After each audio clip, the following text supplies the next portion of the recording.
Kembali lagi kita berjumpa dalam perkuliahan dasar-dasar manajemen. Pada kesempatan ini, di pertemuan kita yang kelima, kita akan membahas terkait dengan tanggung jawab sosial dan etika manajemen, ya. Di mana di minggu lalu di pertemuan keempat kita sudah membahas terkait dengan lingkungan organisasi dan budaya organisasi. Nah, pada kesempatan ini kita akan membahas terkait dengan bagaimana tanggung jawab sosial ya suatu perusahaan dan etika manajemen. Nah, tanggung jawab sosial atau biasa juga diistilahkan dengan CSR ya, Corporate Social Responsibility ya, sesuai dengan aturan perundang-undangan ya, setiap perusahaan ya, perseroan di dalam menjalankan usahanya ya, tidak hanya untuk mengejar keuntungan semata bagi perusahaan atau organisasinya, tetapi perusahaan tersebut mempunyai suatu kewajiban atau tanggung jawab sosial kepada masyarakat. Nah, demikian juga halnya dengan perusahaan peternakan, ya, perusahaan-perusahaan peternakan yang sudah sangat besar, ya, banyak sekali ya, seperti Carun Pokpan, ya, Japa Kompit. Nah, mereka ini juga memiliki tanggung jawab sosial kepada masyarakat. Jadi usaha peternakan tersebut ya bukan semata dikelola untuk mendapatkan keuntungan yang sebesar-besarnya bagi perusahaan, tetapi juga ya memiliki tanggung jawab sosial ya yang harus dipenuhi kepada masyarakat.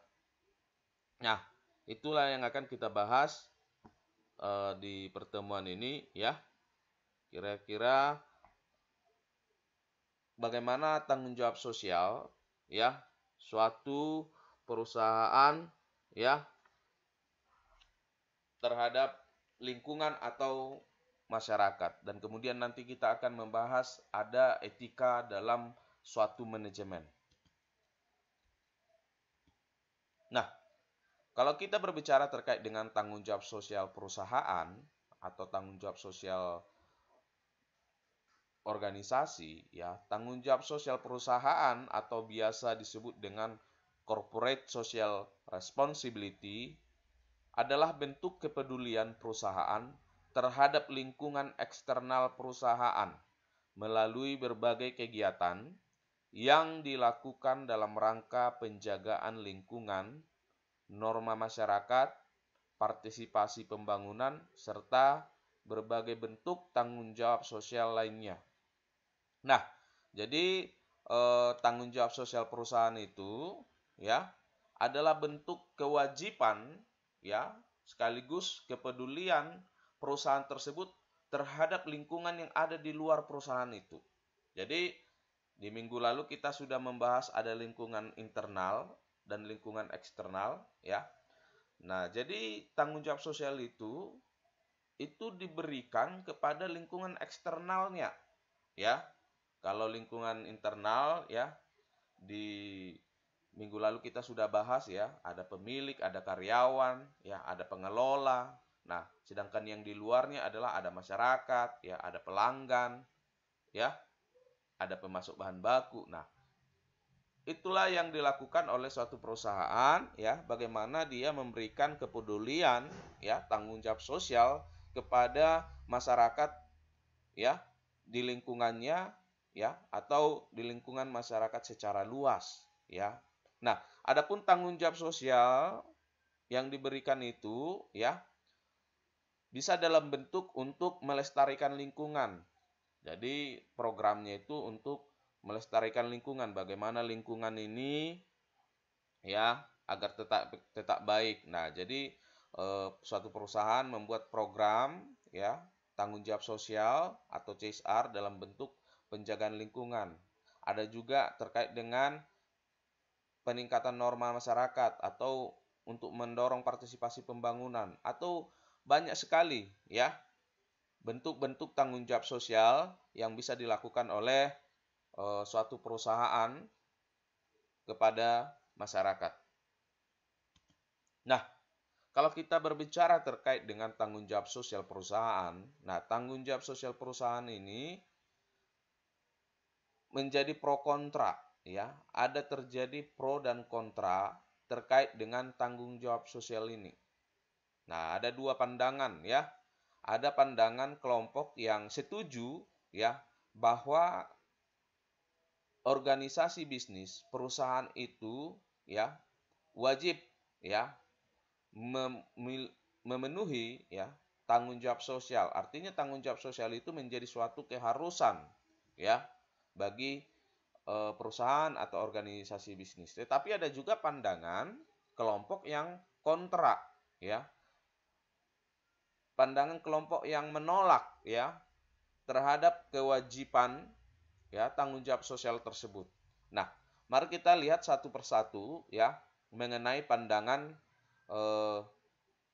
kelompok yang pro dan kontra terhadap tanggung jawab sosial perusahaan. Nah, pandangan kelompok yang pro ya terhadap tanggung jawab sosial tersebut yang pertama adalah kegiatan bisnis seringkali menimbulkan masalah ya.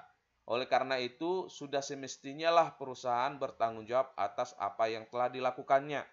Nah, pandangan yang pertama ini yang pro terhadap kewajiban CSR dari suatu perusahaan bahwa kegiatan bisnis itu atau kegiatan perusahaan itu seringkali menimbulkan masalah. Ya, oleh karena itu ya sudah selayaknya perusahaan tersebut bertanggung jawab atas apa yang telah dilakukan. Nah, bisa kita melihat misalnya ketika suatu perusahaan berdiri, tentunya dia ketika berdiri pasti ada dampak, ya. Dampak positif sekaligus ada dampak negatif yang ditimbulkan. Nah, tapi yang paling dirasakan oleh masyarakat tentunya akan dampak negatifnya atau dampak terhadap lingkungan, misalnya limbah, pencemaran lingkungan, ya, sehingga menimbulkan pencemaran lingkungan, pencemaran air yang berdampak kepada masyarakat luas misalnya. Nah, ini kan menimbulkan masalah. Oleh karena itu untuk menanggulangi ini, ya, untuk menanggulangi ini tentunya harus ada CSR yang diberikan ya atau yang harus dilakukan oleh perusahaan tersebut untuk menanggulangi masalah itu karena masalah itu timbul karena keberadaan perusahaannya, karena kehadiran perusahaannya. Itu yang dimaksud oleh pandangan kelompok yang pro yang pertama ini. Ya. Sedangkan pandangan yang kedua, pandangan yang pro itu mengatakan bahwa perusahaan adalah bagian dari lingkungan sosial masyarakat. Oleh karena itu, sudah semestinya ikut berpartisipasi dan bertanggung jawab atas apa yang terjadi di masyarakat. Nah, pandangan kedua ini mengatakan bahwa perusahaan itu berada di lingkungan masyarakat, menjadi bagian dari sosial masyarakat. Oleh karena itu, ya, perusahaan tersebut harus berpartisipasi, ya, atau dia harus berperan serta dalam kegiatan-kegiatan yang terjadi di masyarakat. Karena perusahaan itu berada di lingkungan masyarakat, menjadi bagian dari lingkungan sosial masyarakat. Nah, itu pandangan yang kedua yang mengatakan ya pro terhadap tanggung jawab sosial. Karena perusahaan itu adalah bagian dari lingkungan sosial masyarakat. Sedangkan pandangan kelompok yang pro yang ketiga itu mengatakan bahwa perusahaan biasanya memiliki sumber daya untuk menyelesaikan masalah di lingkungan sosial masyarakatnya. Nah, mengapa perusahaan itu memiliki kewajiban ya tanggung jawab sosial ya karena perusahaan itu biasanya memiliki sumber daya ya. Sumber daya untuk menyelesaikan masalah. Jadi masalah yang terjadi di masyarakat ya, biasanya perusahaan itu memiliki sumber daya tersebut. Sehingga perusahaan itu dinilai mampu ya untuk menyelesaikan masalah di lingkungan sosial masyarakat. Baik itu sumber daya manusia maupun sumber daya modal, ya, itu perusahaan biasanya memiliki sumber daya tersebut. Nah, itu yang dikatakan oleh pandangan kelompok yang pro, ya, yang ketiga. Sedangkan yang keempat, ya, pandangan kelompok yang pro terhadap tanggung jawab sosial itu mengatakan bahwa perusahaan adalah partner, ya, dari lingkungan sosial kemasyarakatan. Sebagaimana halnya juga pemerintah dan masyarakat lain pada umumnya. Jadi perusahaan itu adalah partner, teman kerjasama dari lingkungan sosial masyarakat. Oleh karena itu mereka itu, ya, memiliki tanggung jawab sosial juga kepada masyarakat. Nah, itu yang disampaikan oleh pandangan kelompok yang pro. Sehingga mereka setuju bahwa tanggung jawab sosial atau CSR itu wajib dipenuhi oleh perusahaan karena alasan seperti itu.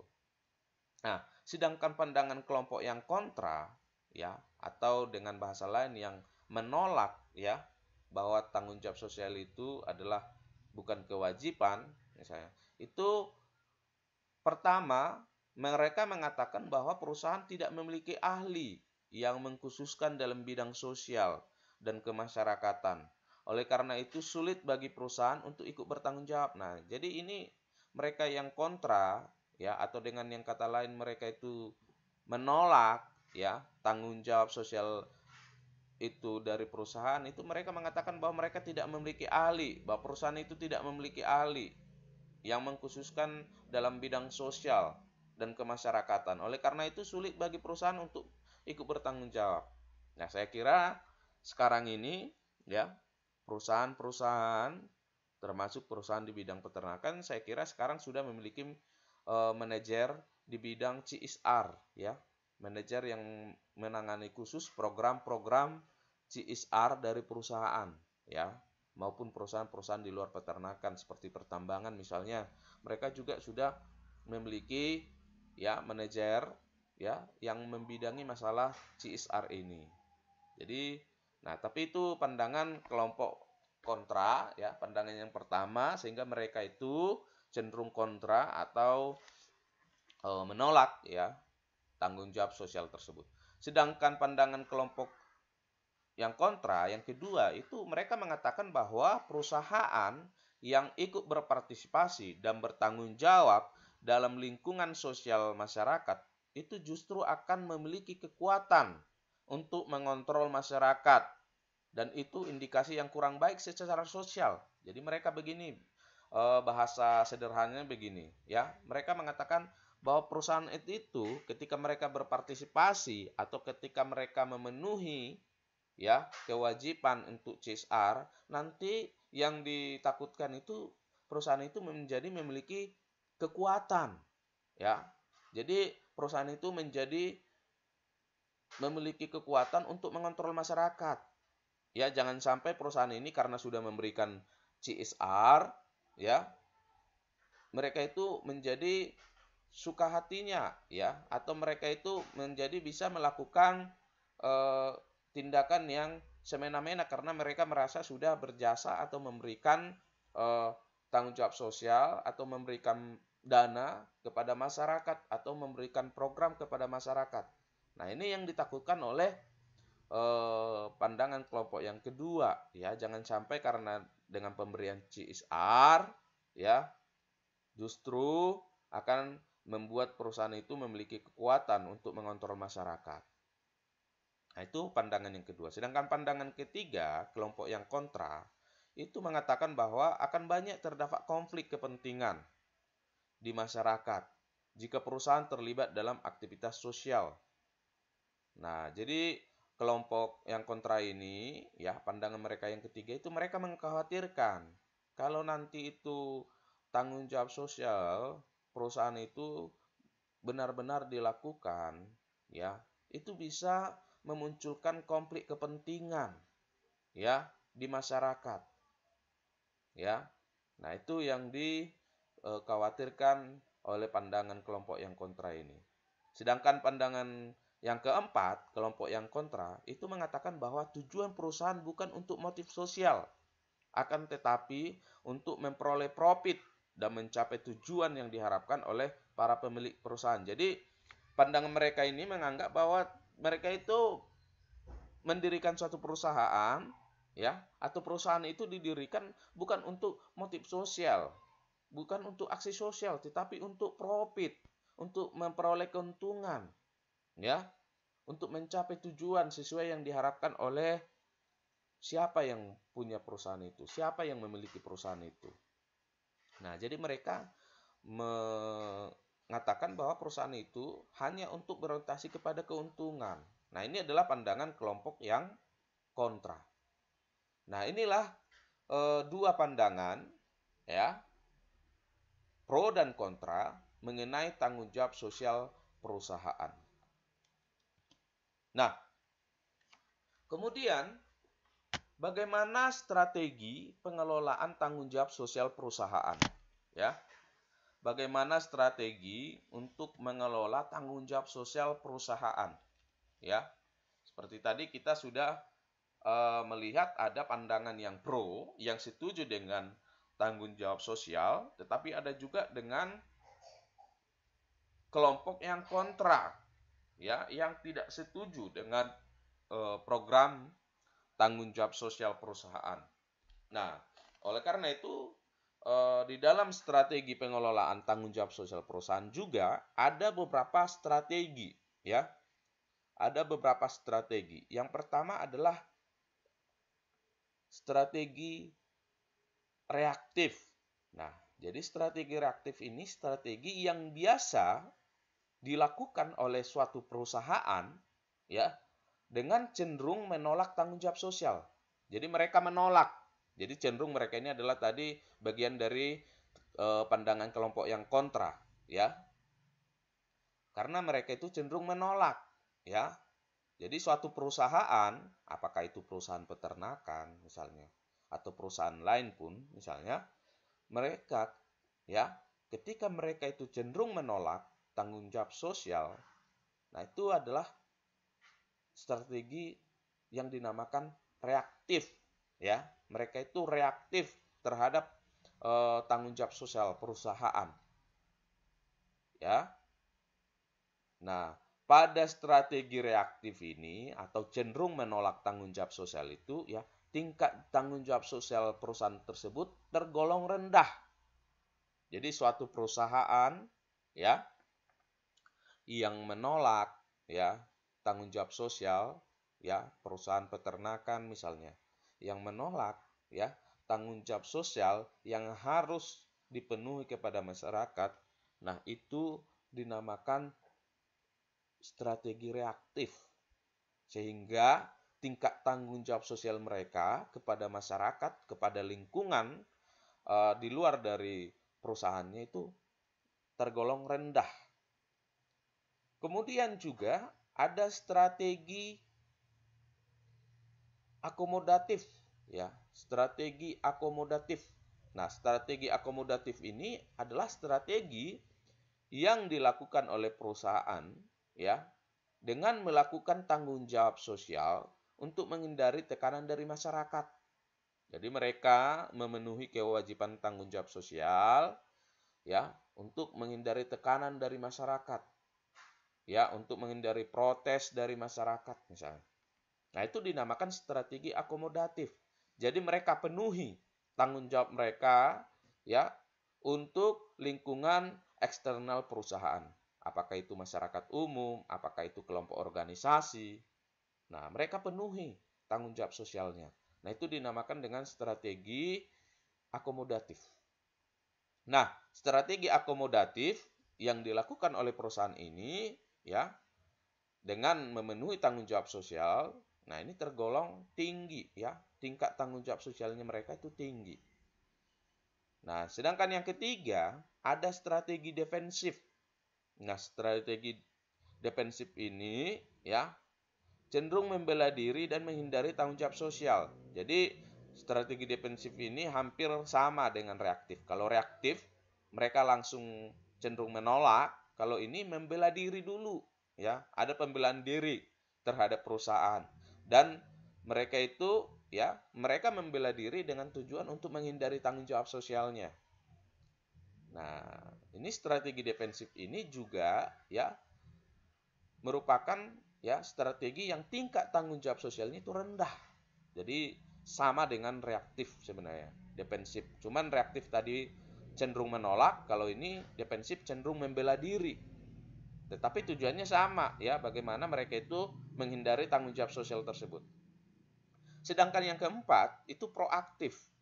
Ya, proaktif ini adalah perusahaannya itu ya secara inisiatif ya, membuat inisiatif ya dalam tanggung jawab sosial. Ya, membentuk model industri yang bertanggung jawab sosial. Jadi tanpa masyarakat pun menagih ya, CSR itu ya mereka sendiri sudah duluan berinisiatif. Ya, program apa yang harus diberikan atau program apa yang harus diwujudkan dalam bentuk CSR kepada masyarakat. Nah, jadi mereka proaktif.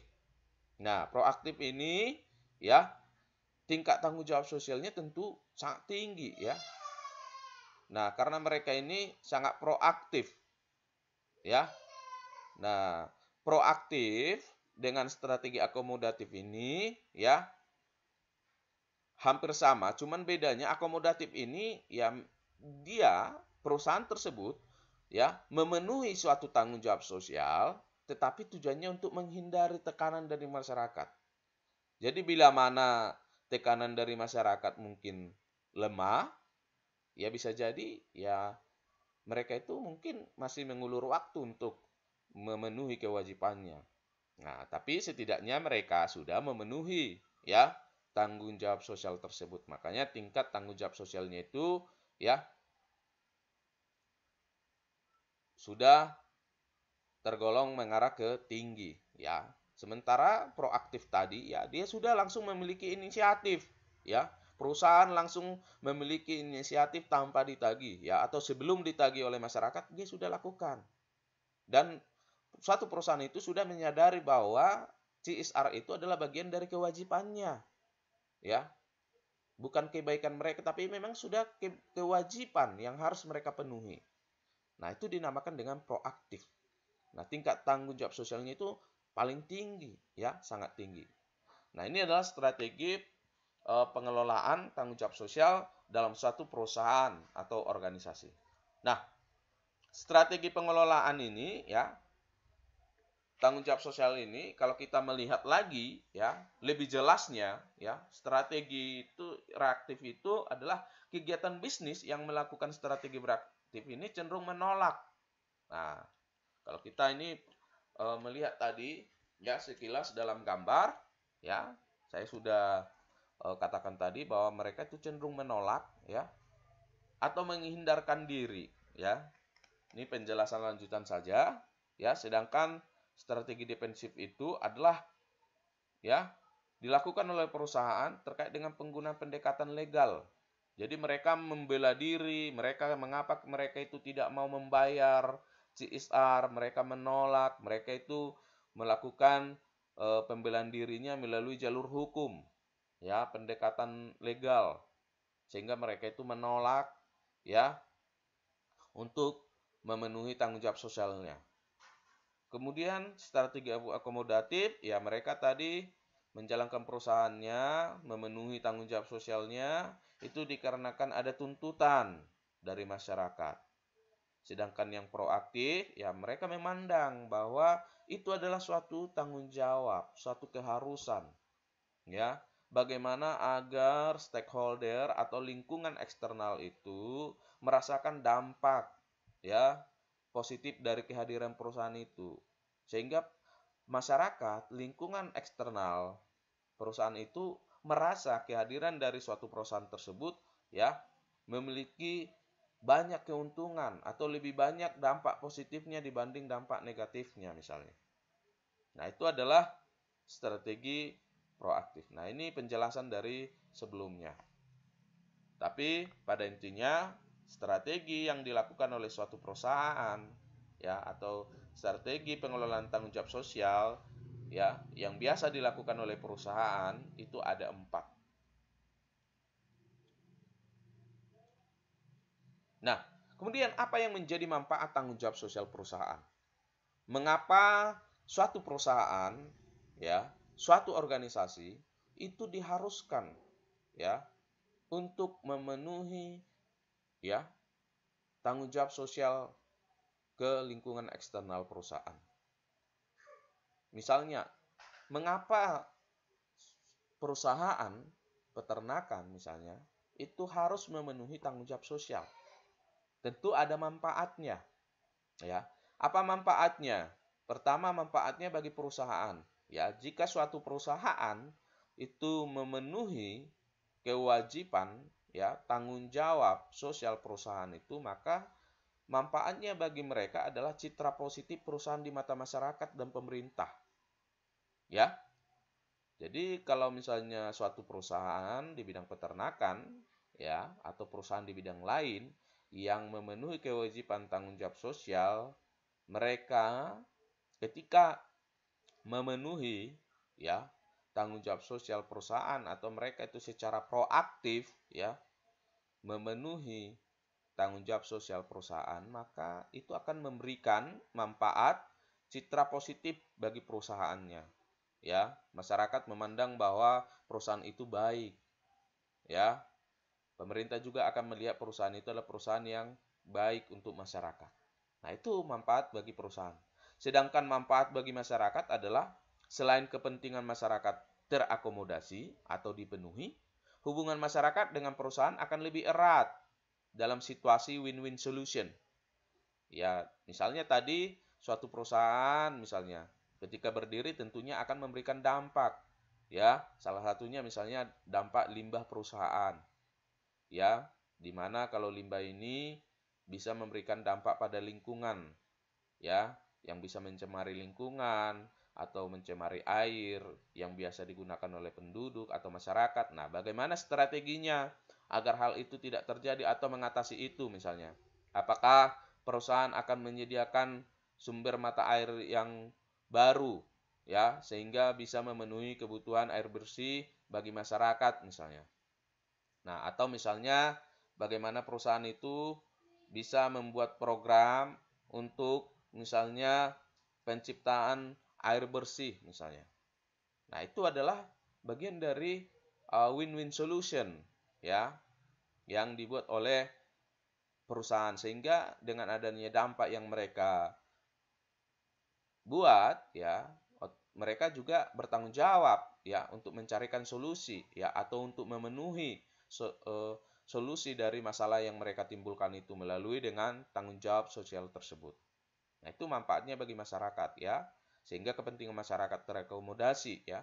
Kemudian juga ketika suatu perusahaan itu mampu, ya, mengatasi dampak atau masalah yang mereka timbulkan, tentunya nanti hubungan masyarakat dengan perusahaan itu akan lebih erat, akan lebih baik, ya. Kemudian manfaat yang ketiga adalah manfaat bagi pemerintah.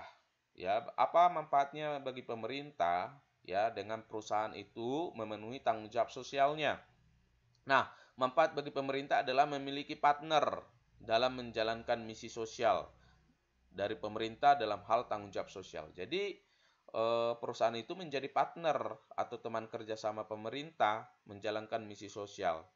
Ya, dengan kata lain, dengan perusahaan, ya, memberikan tanggung jawab sosial atau dana CSR kepada masyarakat, ya, melalui program-program yang bermanfaat bagi masyarakat, ya, baik itu pelatihan, ya, baik itu pendirian atau pembangunan infrastruktur. Nah, itu kan juga bagian dari membantu pemerintah, ya, dalam eh, meningkatkan pembangunan di masyarakat. Jadi perusahaan menjadi partner pemerintah, ya, dalam misi sosial. Nah, itu tiga manfaat, ya, sekaligus dengan adanya tanggung jawab sosial perusahaan, yaitu ada manfaat bagi perusahaan, bagi masyarakat, dan bagi pemerintah. Nah, kemudian, ya, bagaimana dimensi etika dalam manajemen, ya? Bagaimana nilai, ya, bagaimana pandangan, ya, yang ada dalam manajemen, dimensi etika dalam manajemen. Nah, kalau kita melihat Ya, etika itu adalah pandangan, ya, keyakinan dan nilai akan sesuatu yang baik dan buruk, benar dan salah. Jadi etika itu berbicara terkait dengan pandangan, keyakinan dan nilai, ya, akan sesuatu baik atau buruk, benar atau salah. Nah, kalau kita melihat etika manajemen itu adalah standar kelayakan pengelolaan organisasi yang memenuhi kriteria etika. Jadi bagaimana suatu organisasi, suatu perusahaan itu dikelola dengan baik, ya, dengan benar, atau bagaimana jika suatu perusahaan itu dikelola ya secara salah atau buruk. Nah, itu terkait penilaiannya ada standarnya, ya. Standar untuk menilai organisasi itu, ya, apakah dikelola dengan baik atau buruk, dengan benar atau salah. Nah, itu dinamakan dengan etika manajemen. Ada standar kelayakan dalam pengelolaan organisasi. Nah, mari kita lihat ya. Yang pertama itu adalah nilai personal sebagai standar etika. Jadi ada nilai personal sebagai standar etika. Ya, ada standar etika dalam manajemen. Bagaimana mengelola suatu perusahaan itu ada nilai-nilainya, ada standarnya. Nah, yang pertama itu adalah nilai personal sebagai standar etika. Nah, kalau kita berbicara terkait dengan nilai, nilai itu ya atau values ya pada dasarnya merupakan pandangan ideal yang mempengaruhi cara pandang, cara berpikir, dan berperilaku dari seseorang. Jadi nilai itu bagian dari cara pandang yang ideal, yang mempengaruhi cara pandang, ya, cara berpikir dan perilaku seseorang. Ya, karena seseorang menilai itu baik, ya, pandangan idealnya seperti itu baik, maka mempengaruhi caranya untuk berpikir atau berperilaku seperti itu. Karena seseorang menilai sesuatu itu adalah kondisi yang ideal, kondisi yang terbaik, maka itu mempengaruhi caranya bagaimana dia berperilaku, berpikir untuk seperti yang dia pikirkan tersebut. Menurut dia itu adalah kondisi terbaik. Menurut dia itu adalah nilai terbaik. Nah, untuk mewujudkan nilai terbaik itu mempengaruhi cara berpikirnya, ya, cara berperilakunya. Bagaimana saya berperilaku sehingga kondisi terbaik itu tercapai. Bagaimana saya harus berperilaku sehingga nilai terbaik itu tercapai. Nah, itu yang dimaksud dengan nilai, ya. Nah, sedangkan nilai personal atau personal values ya merupakan cara pandang, cara pikir, dan keyakinan yang dipegang oleh seseorang sehubungan dengan segala kegiatan yang dilakukannya.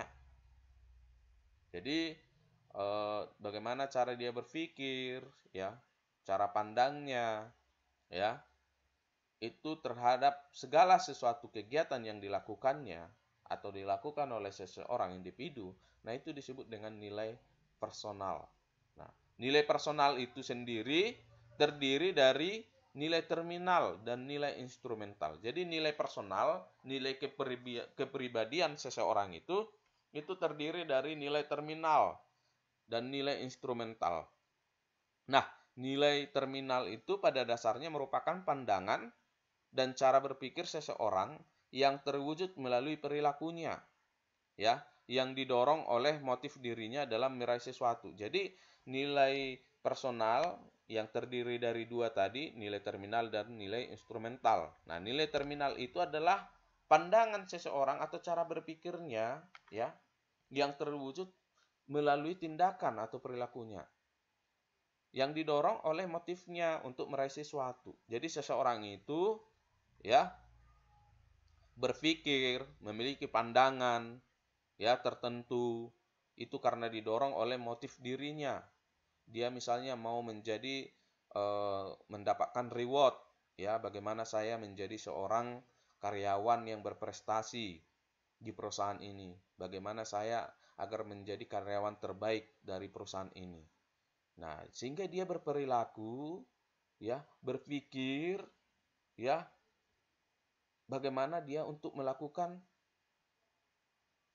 kategori atau syarat-syarat menjadi karyawan terbaik, ya. Apakah dari kedisiplinan, ya, kemudian dari produktivitas, ya, dari kompetensi, sehingga dia berpikir, ya, berperilaku seperti itu.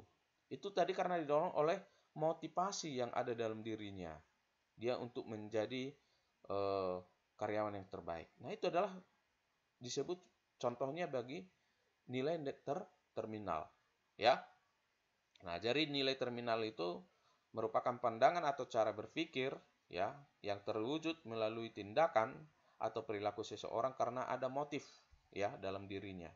Sedangkan nilai instrumental adalah pandangan atau cara berpikir seseorang yang berlaku untuk segala keadaan dan diterima oleh semua pihak sebagai sesuatu yang memang harus diperhatikan dan dijalankan. Nah, ini berbeda, ya.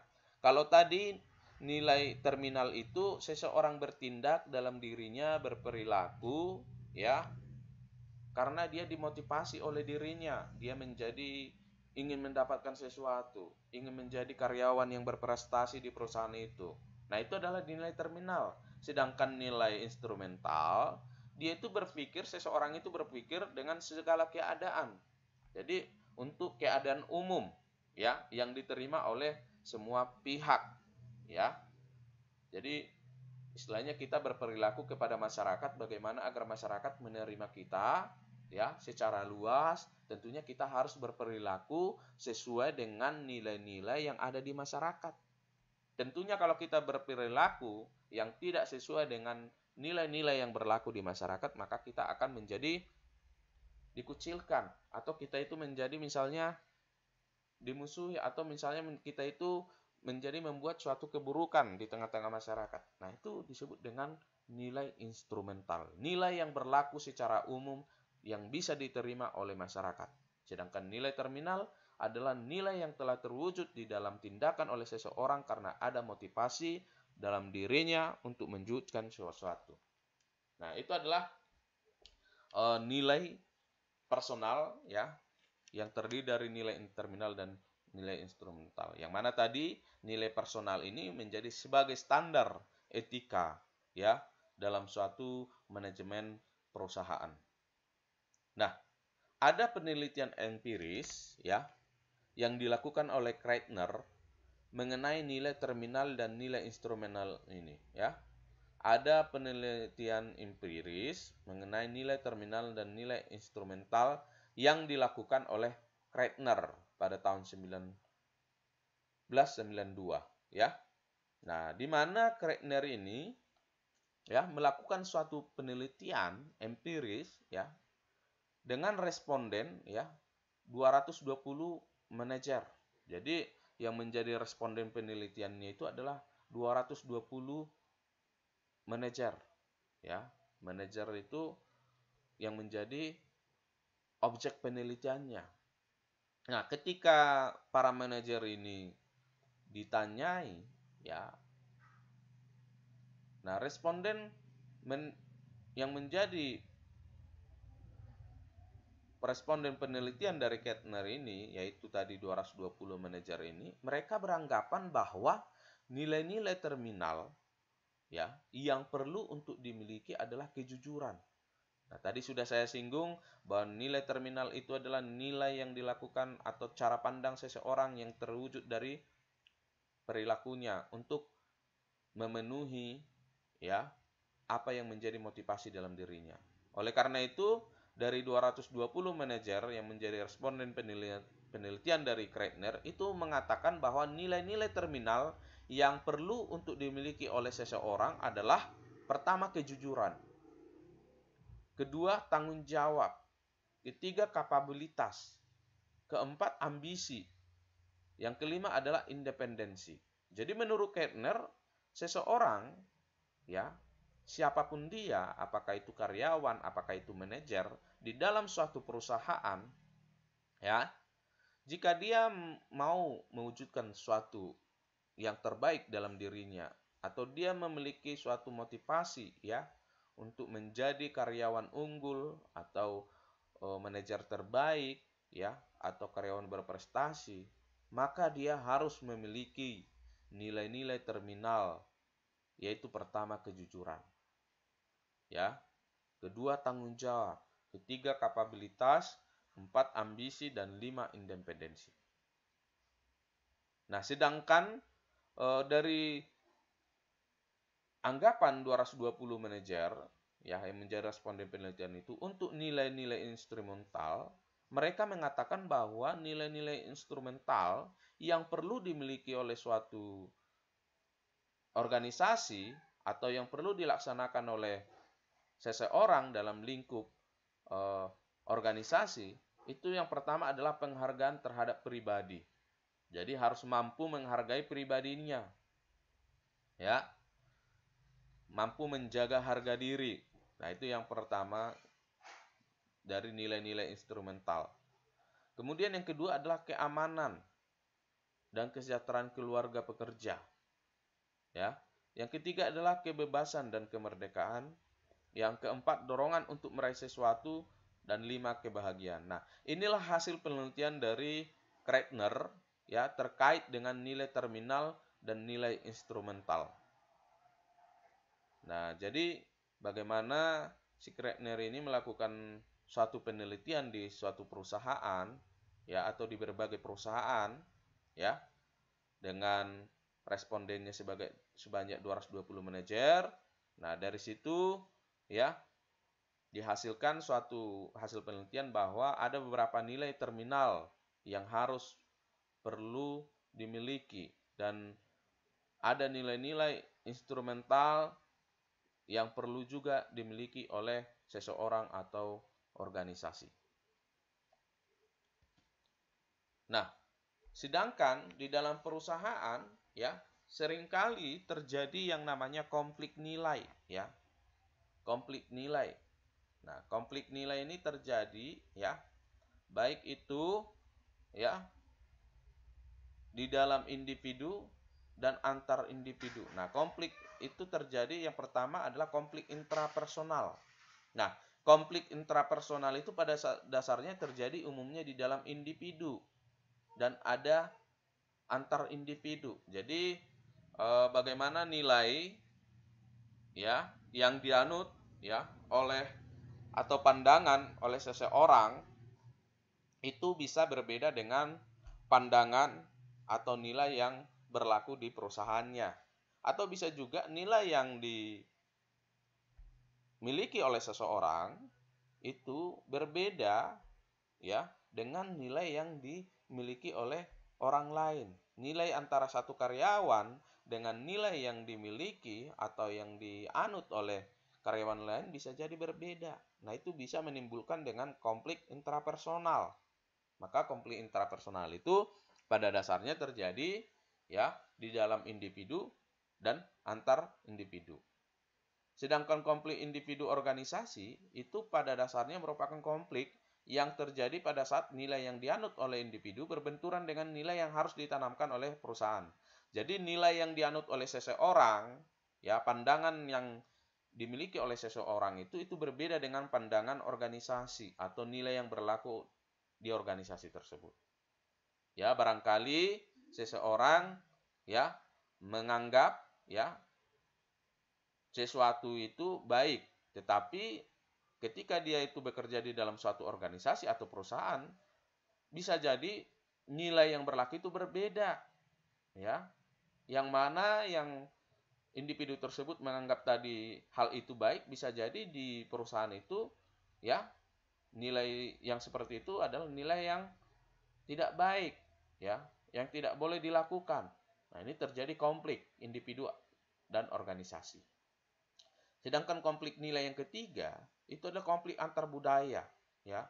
Konflik antar budaya ini merupakan konflik antar individu maupun antar individu dengan organisasi yang disebabkan oleh adanya perbedaan budaya di antara individu yang bersangkutan atau juga organisasi yang bersangkutan. Jadi suatu konflik itu terjadi, ya, konflik nilai itu terjadi karena perbedaan budaya, ya. Kan di dalam suatu perusahaan itu kan karyawan, manajernya kan tidak hanya berasal dari satu budaya yang sama, tetapi sudah berasal dari ya suku, agama, ras yang berbeda-beda, ya. Orang-orang yang bekerja di dalam satu perusahaan itu ya berasal dari berbagai daerah, ya, berbagai latar belakang, ada istiadat budaya. Nah, tentunya adat istiadat dan budaya yang berbeda ini ya bisa menimbulkan konflik karena setiap budaya, setiap ada istiadat daerah itu kan berbeda-beda. Satu daerah dengan daerah lain itu bisa berbeda-beda ya. Apa yang menjadi nilai budaya di budaya kita itu baik, belum tentu itu di budaya lain itu baik. Bisa jadi mereka itu menganggap itu tidak baik. Demikian juga misalnya apa yang kita anggap di budaya kita itu tidak baik, di budaya masyarakat lain bisa jadi itu nilainya baik. Nah, ketika itu terjadi di dalam suatu organisasi yang mana karyawan, manajernya itu berasal dari berbagai latar belakang budaya yang berbeda-beda, nah ini bisa menimbulkan konflik. Nah, konflik seperti ini, inilah disebut dengan konflik antar budaya. Nah, lantas apa yang menjadi isu seputar etika manajemen dalam suatu perusahaan? Ya, apa yang menjadi isu-isu, ya, isu-isu terkini, ya, terkait dengan etika manajemen dalam suatu perusahaan? Yang pertama adalah penggunaan obat-obat terlarang.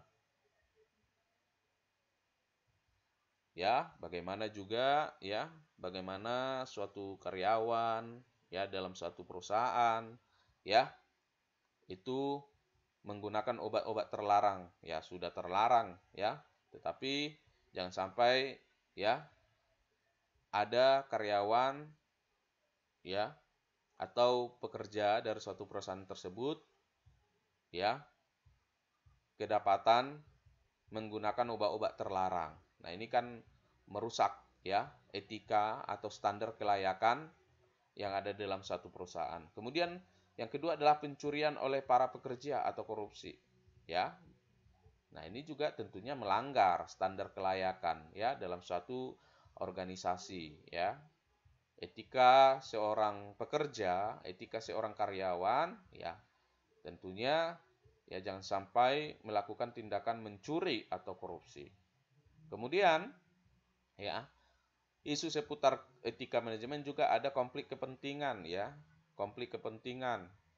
Jangan sampai konflik kepentingan ya itu terjadi ya di dalam suatu perusahaan atau organisasi ya atau kepentingan individu tertentu itu lebih banyak ya daripada kepentingan organisasi pada umumnya.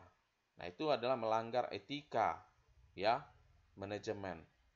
Kemudian pengawasan kualitas atau quality control ya. Bagaimana pengawasan kualitas ya dari suatu produk ya perusahaan itu ya. Karena kalau perusahaan yang menghasilkan suatu produk ya yang produknya itu kualitasnya itu tidak baik, tentunya akan memberikan ya dampak yang tidak baik bagi kepuasan dari pelanggan ya akan produk yang dihasilkan oleh perusahaan tersebut. Oleh karena itu, ya jangan sampai ya setiap pekerja atau karyawan tersebut ya menyalahi standar pengawasan ya kualitas atau quality control. Kemudian isu seputar etika manajemen juga adalah penyalahgunaan informasi yang bersifat rahasia. Ya, jangan sampai yang menjadi rahasia perusahaan tersebut ya itu diketahui oleh publik ya. Padahal itu sudah bersifat rahasia. Yang artinya kerahasiaan perusahaan itu harus dijaga. Nah, itu adalah menyalahi ya etika dari manajemen. Kemudian penyelewengan dalam pencatatan keuangan. Ya, bagaimana suatu perusahaan dalam pengelolaan keuangannya ya itu terjadi penyelewengan yang dilakukan oleh staf, ya, karyawan ataupun manajernya. Nah, ini adalah melanggar etika manajemen. Kemudian juga penyalahgunaan penggunaan aset perusahaan. Ya, bagaimana karyawan, manajer itu memanfaatkan aset perusahaan sesuai dengan kepentingan perusahaan. Jangan sampai aset perusahaan tersebut digunakan untuk kepentingan di luar perusahaan tersebut. Nah, itu juga melanggar etika manajemen. Kemudian pemecatan tenaga kerja, ya. Pemecatan tenaga kerja sesuai, ya, harus dilakukan sesuai dengan prosedur yang berlaku, ya, sesuai dengan aturan yang berlaku. Jangan sampai pemecatan tenaga kerja itu dilakukan sepihak, ya, atau pemecatan tenaga kerja itu dilakukan semena-mena. Nah, ini menjadi berlawanan dengan etika manajemen. Kemudian polusi lingkungan, ya. Bagaimana suatu perusahaan tersebut, ya, seminimal mungkin, ya, bisa menekan, ya, dampak dari polusi lingkungan yang ditimbulkan oleh perusahaan tersebut. Kemudian isu seputar etika manajemen juga adalah cara bersaing dari perusahaan yang dianggap tidak etis, ya. Jadi setiap perusahaan harus bersaing secara sehat, ya. Tidak boleh bersaing itu dengan melakukan tindakan-tindakan yang tidak etis. Kemudian, isu seputar etika manajemen juga adalah penggunaan pekerja atau tenaga kerja di bawah umur. Ya, jangan sampai suatu perusahaan itu memperkerjakan karyawan-karyawan atau tenaga kerja yang di bawah umur atau belum memenuhi kriteria atau standar, ya, sebagai tenaga kerja. Kemudian, isu seputar etika manajemen juga adalah pemberian hadiah kepada pihak-pihak tertentu yang terkait dengan pemegang kebijakan, ya. Jangan sampai, ya, hal tersebut, ya, dilakukan dengan tujuan untuk mempengaruhi pemegang kebijakan, ya. Nah, inilah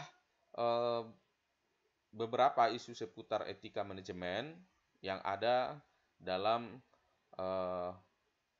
lingkungan perusahaan, ya, yang harus diperhatikan, ya, sehingga etika manajemen atau standar kelayakan yang berlaku di dalam satu perusahaan tersebut benar-benar standar kelayakan yang memiliki nilai-nilai standar, ya. Nah, silakan nanti, ya, bisa dicari juga, ya, banyak lagi isu-isu seputar etika manajemen yang lainnya.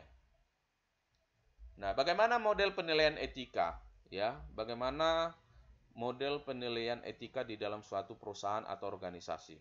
Nah, model penilaian etika ini, ya, yang dibuat oleh Griffin, ya, seperti yang ada ditampil di slide ini. Yang pertama adalah data gathering, ya. Bagaimana mengumpulkan data dulu mengenai tindakan atau kegiatan yang dilakukan. Jadi suatu perusahaan, ya, untuk buat suatu penilaian etika, baik itu etika karyawan maupun etika manajer ataupun etika manajemen secara luas di dalam perusahaan tersebut, ya, maka yang pertama yang harus dilakukan adalah data gathering, ya. Data gathering ini adalah pengumpulan data, ya. Data dikumpulkan mengenai tindakan atau kegiatan yang dilakukan. Kemudian setelah data itu dikumpulkan, ya, data terkait dengan tindakan atau kegiatan yang dilakukan oleh perusahaan tersebut dikumpulkan, kemudian dianalisis, ya, ya. Beberapa hal yang perlu diperhatikan dalam analisis. Yang pertama adalah apakah tindakan atau kegiatan yang dilakukan memenuhi 4 kriteria dalam etika. Yang pertama, manfaat. Apakah tindakan tersebut memberikan manfaat atau kepuasan bagi semua pihak? Nah, itu harus dilihat. Misalnya suatu perusahaan, ya, telah melakukan berbagai kegiatan atau tindakan, ya. Setelah dikumpulkan data itu semua kemudian dianalisis. Yang pertama dilihat adalah manfaatnya. Kira-kira kegiatan atau tindakan yang telah dilakukan oleh perusahaan tersebut memberikan manfaat tidak, ya, memberikan kepuasan tidak bagi semua pihak. Nah, kemudian pemenuhan hak, ya. Apakah tindakan atau kegiatan yang dilakukan itu menjamin terpenuhinya atau terpeliharanya hak-hak dari semua pihak? Ya, jangan sampai kegiatan yang kita lakukan atau yang dilakukan oleh perusahaan itu melanggar hak-hak orang lain.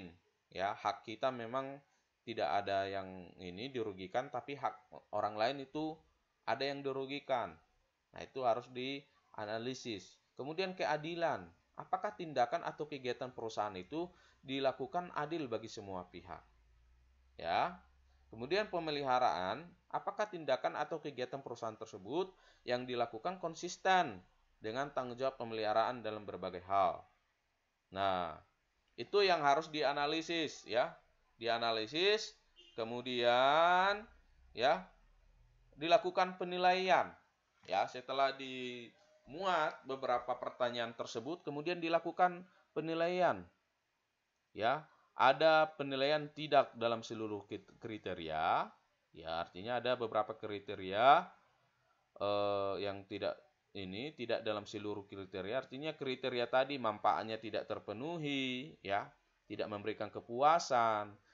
Kemudian pemenuhan hak juga, ya, ada hak-hak orang lain yang tidak terpenuhi. Kemudian juga ada yang merugikan orang lain, ya, tidak adil bagi orang lain, ya. Kemudian juga pemeliharaan tidak konsisten, kegiatan atau tindakan organisasi itu tidak konsisten. Nah, itu penilaiannya ada 3, ya. Kalau memang pertama tidak dalam seluruh kriteria, jadi mulai dari manfaat sampai pemeliharaan itu tidak memenuhi.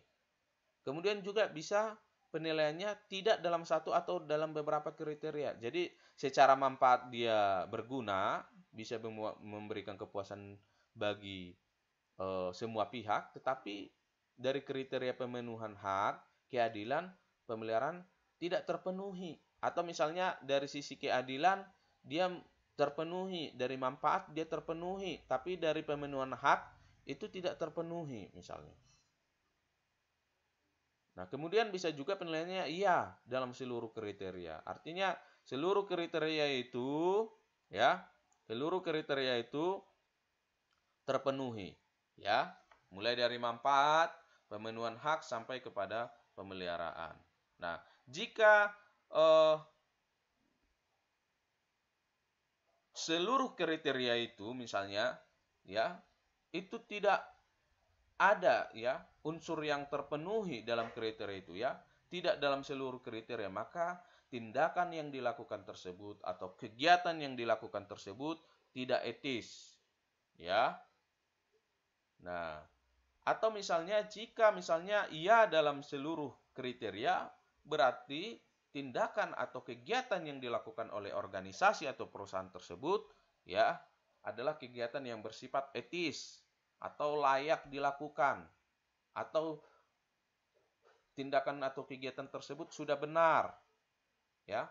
Nah, tetapi jika di dalam suatu kriteria atau beberapa kriteria itu ditemukan tidak sesuai, ya, satu atau beberapa kriteria itu tidak sesuai, maka yang harus dilakukan adalah apakah ada faktor yang menyebabkan kriteria itu tidak terpenuhi. Misalnya tadi dari manfaat dia terpenuhi, ya, kriteria pemenuhan hak dia terpenuhi, tapi dari keadilan tidak, ya.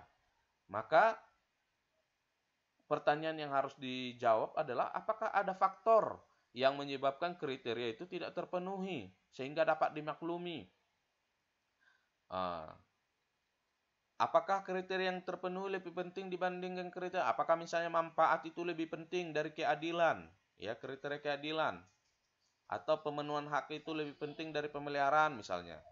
Apakah ada faktor di luar kemampuan organisasi, ya, yang menyebabkan sebagian kriteria tidak terpenuhi?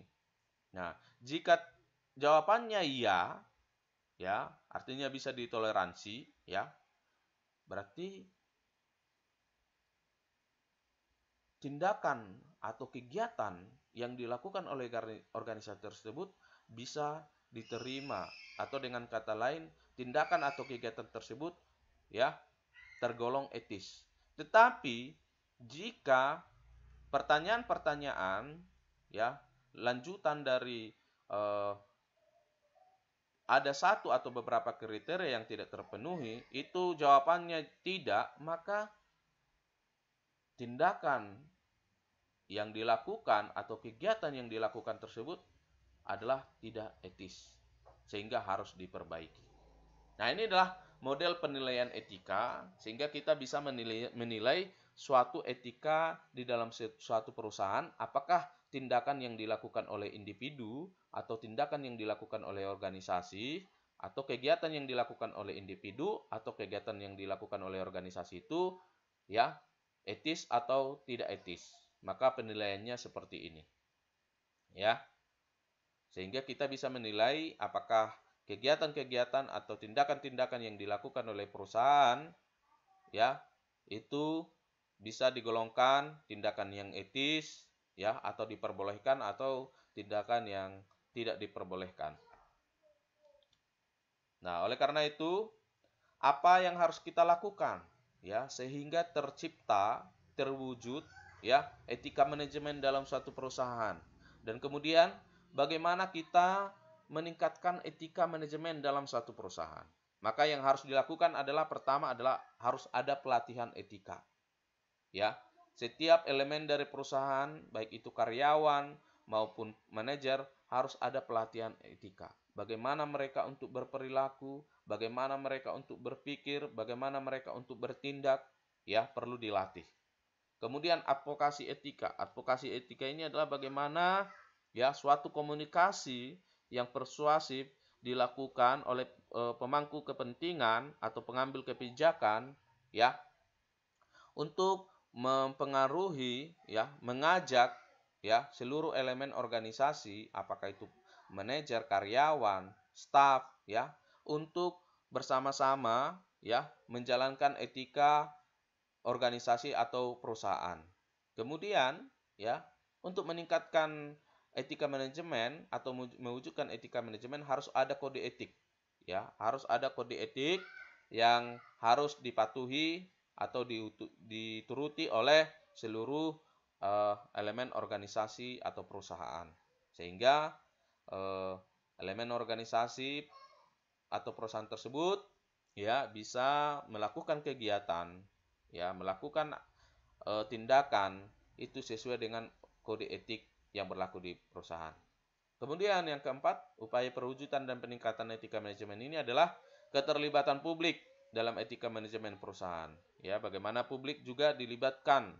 Ya, bagaimana pandangan publik ya perlu juga ditampung ya untuk penerapan etika dalam manajemen perusahaan. Nah, ini adalah 4 upaya perwujudan dan peningkatan etika manajemen yang berlaku secara umum.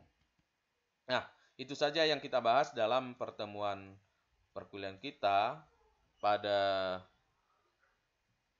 minggu ini, yaitu di minggu yang kelima ini. Selanjutnya nanti ya, saya akan memberikan tugas review kepada kalian semua ya, peserta mata kuliah dasar-dasar manajemen. Saya akan memberikan tugas review di Google Classroom. Silakan tugas review tersebut ya benar-benar dilakukan ya, dikerjakan sehingga nanti itu menjadi bagian dari absensi Anda. Jadi bagi yang tidak mengerjakan atau tidak mengirimkan tugas review setiap minggu, maka yang bersangkutan dinyatakan tidak hadir selama proses perkuliahan. Atau barangkali dalam satu pertemuan tidak mengerjakan tugas review, berarti dalam pertemuan tersebut yang bersangkutan dinyatakan tidak hadir mengikuti perkuliahan.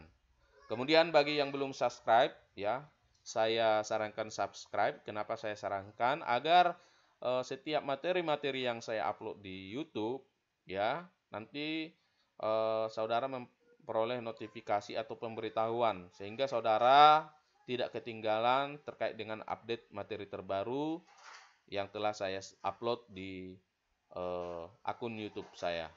Terima kasih.